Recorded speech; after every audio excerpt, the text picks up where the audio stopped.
ನಮಸ್ತೆ ಟಿವಿ 20 ಕನ್ನಡ ವಾಹಿನಿಗೆ ಸ್ವಾಗತ. ದೆಹಲಿಯಲ್ಲಿ ಬಾಂಬ್ ಬ್ಲಾಸ್ಟ್ ವಿಚಾರ ಚಿಲ್ಲರತನಕ್ಕೆ ರಾಹುಲ್ ಗಾಂಧಿ ಯೋಚನೆ ಮಾಡ್ತಾ ಇದ್ದಾರೆ. ಯಾರಿಗೂ ಇಂತಹ ಪರಿಸ್ಥಿತಿ ಬರಬಾರದು ಅಂತ ಮೋದಿ ಅವರು ನಮ್ಮ ಸರ್ಕಾರದ ಸ್ಪಷ್ಟ ಚಿಂತನೆ ಇದೆ, ಆದರೆ ಕಾಂಗ್ರೆಸ್ ಮಾತ್ರ ಎಲ್ಲದರಲ್ಲೂ ಕೈ ಹಾಕ್ತಾರೆ ಅಂತ ಕೇಂದ್ರ ಸಚಿವ ಪ್ರಹ್ಲಾದ್ ಜೋಶಿ ಅವರು ಹೇಳಿದ್ದಾರೆ. ಹುಬ್ಬಳ್ಳಿಯಲ್ಲಿ ಮಾತನಾಡಿದ್ರು. ಕಾಂಗ್ರೆಸ್ ಕಾಲದಲ್ಲಿ ಮುಂಬೈ, ಹೈದರಾಬಾದ್, ಕಾಶ್ಮೀರದಲ್ಲಿ ಸಾಕಷ್ಟು ಇಂತಹ ಘಟನೆಗಳು ನಡೆದಿದೆ. ಎಷ್ಟೋ ಜನರನ್ನ ಬಲಿ ಕೊಟ್ಟಿದ್ದಾರೆ. ಯಾಸಿರ್ ಮಲ್ಲಿಕ್ನನ್ನ ಶೇಕ್ ಹ್ಯಾಂಡ್ ಮಾಡಿ ಒಳಗೆ ಕರೆದುಕೊಳ್ತಾರೆ. ಕಾಂಗ್ರೆಸ್ ಭಾಷೆ ಪಾಕಿಸ್ತಾನದ ಭಾಷೆ ಒಂದೇ ಇರುತ್ತೆ. ಪಾಕಿಸ್ತಾನ ಮತ್ತು ಕಾಂಗ್ರೆಸ್ ಚಿಂತನೆ ಒಂದೇ ಇರುತ್ತೆ. ಈಗಾಗಲೇ ಬಾಂಬ್ ಪ್ರಕರಣದಲ್ಲಿ ತನಿಖೆ ನಡೆದಿದೆ ಎಂದಿದ್ದಾರೆ. ಅದು ಬಿಜೆಪಿ ತಂತ್ರ ಎಲೆಕ್ಷನ್ ಚಿಲ್ಲರತನಕ್ಕೆ ಮತ್ತು ಒಂದು ರಾಜಕಾರಣ ಮಾಡಲಿಕ್ಕೆ ಇವ್ರನ್ನ ತಿರಸ್ಕಾರ ಮಾಡ್ತಾ ಇರೋದು ಜನ ಅದಕ್ಕೆ ಇದನ್ನು ಅರ್ಥ ಮಾಡ್ಕೊಳ್ತಾ ಇಲ್ಲ. ಕಾಂಗ್ರೆಸ್ ಪಾರ್ಟಿ ಇಲ್ಲಿನ ಕಾಂಗ್ರೆಸ್ ನಾಯಕರು ಜಾಸ್ತಿ ಹೇಳ್ಯಾರ, ಅದನ್ನು ಬೇರೆ ಕಡೆನೂ ಸ್ವಲ್ಪ ಹೇಳ್ಯಾರ. ಇಲ್ಲಿನ ಕಾಂಗ್ರೆಸ್ ನಾಯಕರು ಭಾಳ ಹೇಳ್ಯಾರ. ನಾನು ಆ ಲೆಕ್ಕಕ್ಕೆ ನೋಡಿದರೆ ಇವ್ರ ಯೋಗ್ಯತೆ ನೋಡಿದರೆ ಅದಕ್ಕೆ ನಾವು ಉತ್ತರ ಕೊಡೋದು ವರ್ತಲ್ಲ.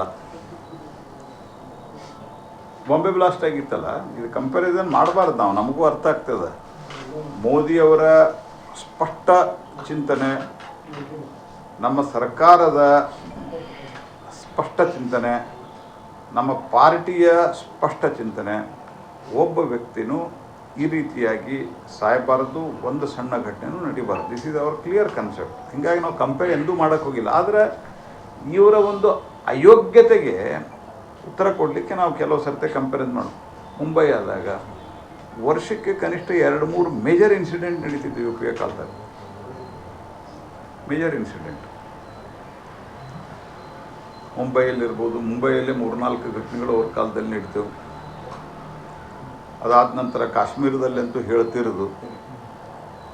ಕಾಶ್ಮೀರದಲ್ಲಿ ಯಾಸಿರ್ ಮಲ್ಲಿಕ್ಗೆ ಶೇಕ್ ಹ್ಯಾಂಡ್ ಮಾಡ್ತಿದ್ದಲ್ಲ, ಪ್ರಧಾನಮಂತ್ರಿ ಕಚೇರಿ ಒಳಗೆ ಪರ್ಫೆಕ್ಟ್ ಸೆಕ್ಯೂರಿಟಿ ಒಳಗೆ ತೊಗೊಂಬಂದು Z+ ಸೆಕ್ಯೂರಿಟಿ ಇತ್ತು, ಗೊತ್ತಾ ನಿಮ್ಗೆ? ಯಾಸಿರ್ ಮಲ್ಲಿಕ್ಗೆ ಅವನು ಕರ್ಕೊಂಬಂದು ಶೇಕ್ ಹ್ಯಾಂಡ್ ಮಾಡಿ ಒಳಗೆ ಕರ್ಕೋತಿದ್ದಲ್ಲ. ಅವಾಗ ಯಾವ ಇಲೆಕ್ಷನ್ ಇತ್ತಂತ? ಮುಂಬೈದಾಗ ಯಾವ ಇಲೆಕ್ಷನ್ ಇತ್ತು? ಹೈದರಾಬಾದಾಗ ಯಾವ ಇಲೆಕ್ಷನ್ ಇತ್ತು? ಅಹಮದಾಬಾದಾಗ ಯಾವ ಇಲೆಕ್ಷನ್ ಇತ್ತು? ಪುಣೆದಾಗ ಯಾವ್ದು ಇಲೆಕ್ಷನ್ ಇತ್ತು? ಬೆಂಗಳೂರಾದಾಗ ಯಾವ ಇಲೆಕ್ಷನ್ ಇತ್ತು? ಡೆಲ್ಲಿ ಸರೋಜಿನಿ ಮಾರ್ಕೆಟ್ನಾಗ ಆದಾಗ ಯಾವ ಇಲೆಕ್ಷನ್ ಇತ್ತು? ಡೆಲ್ಲಿ ಬಾಟ್ಲಾ ಹೌಸ್ ಪ್ರಕರಣದಾಗ ಯಾವ ಇಲೆಕ್ಷನ್ ಇತ್ತು?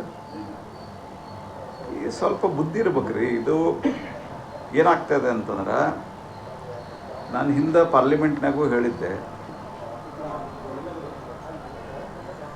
ಆರ್ಟಿಕಲ್ 370 ಸಂದರ್ಭದಲ್ಲಿ. ಅದಕ್ಕಿಂತ ಮೊದಲು ಪ್ರಧಾನಮಂತ್ರಿಗಳು ಹಲವಾರು ಬಾರಿ ಇದನ್ನು ಉಲ್ಲೇಖ ಮಾಡಿದ್ದಾರೆ. ನಾನು ಅವ್ರನ್ನ ಉಲ್ಲೇಖ ಮಾಡೇ ಹೇಳಿದ್ದೆ. ಕಾಂಗ್ರೆಸ್ ಭಾಷೆ ಮತ್ತು ಪಾಕಿಸ್ತಾನದ ಭಾಷೆ ಯಾವಾಗಲೂ ಒಂದಾಗಿರ್ತೀವಿ, ನೀವು ನೆನಪಿಟ್ಕೊಳ್ಳಿ. ನೀವು ಬೇಕಾದ್ರೆ ಕಂಪ್ಯಾರಿಸನ್ ಮಾಡಿ ನೋಡಿರಿ. ಕಾಂಗ್ರೆಸ್ ಭಾಷೆ ಪಾಕಿಸ್ತಾನದ ಭಾಷೆ ಯಾವತ್ತೂ ಒಂದಿರ್ತದೆ. ಕಾಂಗ್ರೆಸ್ಸಿದ ಥಿಂಕಿಂಗು ಪಾಕಿಸ್ತಾನದ ಥಿಂಕಿಂಗು ಒಂದೇ ಇರ್ತದೆ. ಪಾಕಿಸ್ತಾನಕ್ಕೆ ಏನು ಹೇಳಬೇಕು? ಇಲ್ಲ, ಇದು ನಮ್ಮ ಮಾಡೋದವ್ರೆ,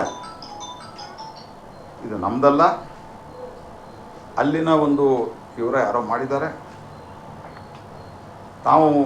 ನಾವು ಭಯೋತ್ಪಾದನೆಗೆ ಇಂದ ಒಂದು ತೊಂದರೆಗೆ ಒಳಗಾದಂಥ ರಾಷ್ಟ್ರ ಅಂತ ಅವರು ಸಿದ್ಧ ಮಾಡಲಿಕ್ಕೆ ಹೊಂಟಾರೆ. The factual position is not correct. ಪಾಕಿಸ್ತಾನದ ಥಿಂಕಿಂಗ್ ಇದು, ಫ್ಯಾಕ್ಚುಯಲ್ ಪೊಸಿಷನ್ ಇದು.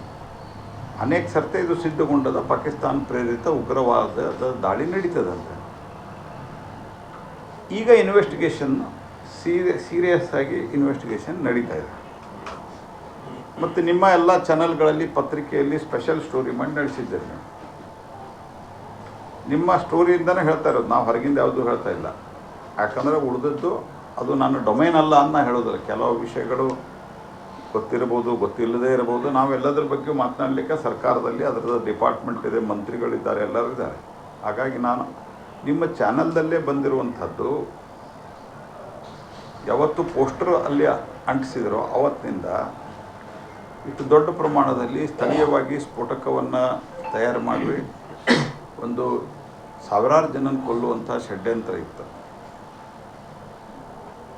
ಸೊ ಅದನ್ನು ನಮ್ಮ ಇವರೆಲ್ಲ ತಡೆದಿದ್ದಾರೆ ಅನ್ನುವಂಥದ್ದು ನೀವು ಬಿತ್ತರಿಸಿ. ಸರ್, ಈಗ ನಿಮ್ಮ ಹೇಳಿಕೆ ಪಾಕಿಸ್ತಾನ ಉಗ್ರಗಳ ಜೊತೆ ಕಾಂಗ್ರೆಸ್ನ ಕೈ ಜೋಡಿಸಿದ್ದಾರೆ. ಒಂದು ನಿಮಿಷ ನಾನು ಕಂಪ್ಲೀಟ್ ಮಾಡ್ತೀನಿ ಸ್ಟೇಟ್ಮೆಂಟ್, ಆಮೇಲೆ ನೀವು ಕ್ಯಾನ್ ಆಸ್ಕ್ ದಿ ಕ್ವಶನ್.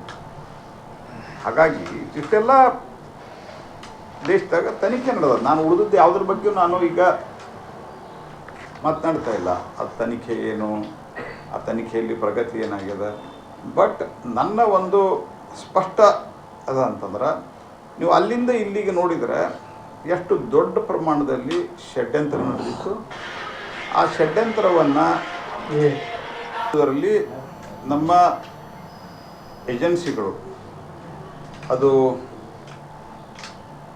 ಬೇರೆ ಬೇರೆ ಏಜೆನ್ಸಿ, ಪೊಲೀಸು, ಪ್ಯಾರಾಮಿಲಿಟರಿ ಫೋರ್ಸು, ಖುಫಿಯಾ ಏಜೆನ್ಸೀಸು ಇವೆಲ್ಲ ಮಾಡಿದ್ದು ನಮಗೆ ಗೊತ್ತಿದೆ.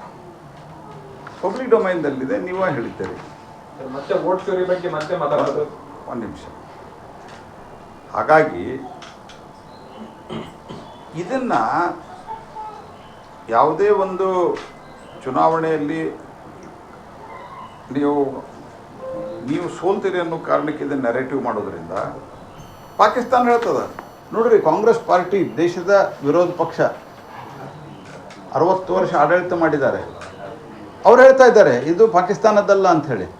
ಇಂಟರ್ನ್ಯಾಷನಲ್ ಒಂದು ವ್ಯವಸ್ಥೆ ಒಳಗೆ, ವರ್ಲ್ಡ್ ಫೋರಮ್ದಾಗ, ಈಗ ಇಂಟರ್ನ್ಯಾಷನಲ್ ಫೋರಮ್ದಲ್ಲಿ ಏನು ಹೇಳಬೇಕು ಸರ್ಕಾರ ತೀರ್ಮಾನ ಮಾಡ್ತಾರೆ. ಬಟ್ ಹಿಂದಿನ ಘಟನೆ ಈಗಿನ ಘಟನೆ ಎಲ್ಲವನ್ನು ಸೇರಿ ನಾ ಹೇಳ್ತಾ ಇರೋದು, ಪಾಕಿಸ್ತಾನದ ಪರವಾಗಿ ಇವರು ಹೇಳಿಕೆ ಕೊಡುತ್ತಾರೆ. ಇದರ ಅರ್ಥ ಯಾಕಂದ್ರೆ ಪಾಕಿಸ್ತಾನದವರು ಮಾಡ್ಯಾರ ಅಂತ ಹೇಳಲಿಕ್ಕೆ ತಯಾರಿಲ್ಲ. ಅವರು ಪಾಕಿಸ್ತಾನ ಐಸೋಲೇಟ್ ಮಾಡಬೇಕು ಅಂತ ಭಾರತ ಪ್ರಯತ್ನ ಮಾಡ್ತಾ ಇರ್ಬೇಕಾದ್ರೆ ನೀವು ಇದು BJP ಬೇಕಂತಲೇ ಚುನಾವಣೆ ಹಿಂದಿನ ದಿವಸ ಮಾಡ್ತೀವಿ ಅಂತ ಹೇಳಿದರೆ ನೀವೇನು ಸಂದೇಶ ಕೊಟ್ರಿ? ಪಾಕಿಸ್ತಾನದ ಭಾಷೆಯನ್ನು ನಿಮ್ಮ ಪ್ರಶ್ನೆಗೆ ಉತ್ತರ, ಪಾಕಿಸ್ತಾನದ ಭಾಷೆಯನ್ನು ಕಾಂಗ್ರೆಸ್ ಪಾರ್ಟಿ ಮಾತನಾಡಿದೆ. ಕನ್ನಡಿಗರ ಮೆಚ್ಚಿನ ನಿಮ್ಮ TV20 ಕನ್ನಡ ವಾಹಿನಿ ಇದೀಗ ಟಿವಿಯಲ್ಲಿ ಲಭ್ಯ. ಕರ್ನಾಟಕ ಮತ್ತು ದೇಶ ವಿದೇಶದ 360 ಡಿಗ್ರಿ ಸುದ್ದಿ ವಿವರವನ್ನ ಪಡೆಯುವುದಕ್ಕೆ TV20 ವಾಹಿನಿಯನ್ನು ಲೈಕ್ ಮಾಡಿ, ವಿಡಿಯೋಗಳನ್ನು ಶೇರ್ ಮಾಡಿ, ಕಮೆಂಟ್ ಮಾಡಿ, ಸಬ್ಸ್ಕ್ರೈಬ್ ಮಾಡಿ. HCN ಕೇಬಲ್ 842 ನಂಬರ್ನಲ್ಲಿ ಹುಕ್ಕೇರಿ ತಾಲೂಕು ಹಾಗೂ ಸಂಕೇಶ್ವರದ ಸುತ್ತಮುತ್ತಲಿನ ಹಳ್ಳಿಗಳಲ್ಲಿ ಲಭ್ಯ. PCN ಕೇಬಲ್ 129 ನಂಬರ್ನಲ್ಲಿ ಹಾರುಗೆರೆ ಸುತ್ತಮುತ್ತಲಿನ ಹಳ್ಳಿಗಳಲ್ಲಿ ಲಭ್ಯ. ರಾಯಬಾಗ್ ಡಿಜಿಟಲ್ ಚಾನೆಲ್ ಕೇಬಲ್ 80ನೇ ನಂಬರ್ನಲ್ಲಿ ರಾಯಬಾಗ ತಾಲೂಕಿನ ಸುತ್ತಮುತ್ತಲಿನ ಹಳ್ಳಿಗಳಲ್ಲಿ ಲಭ್ಯ. UDCN ಕೇಬಲ್ ನೆಟ್ವರ್ಕ್ ಉಗಾರ ಸುತ್ತಮುತ್ತಲಿನ ಹಳ್ಳಿಗಳಲ್ಲಿ ನಿಮ್ಮ TV20 ಕನ್ನಡ ವಾಹಿನಿಯೂ ಲಭ್ಯ.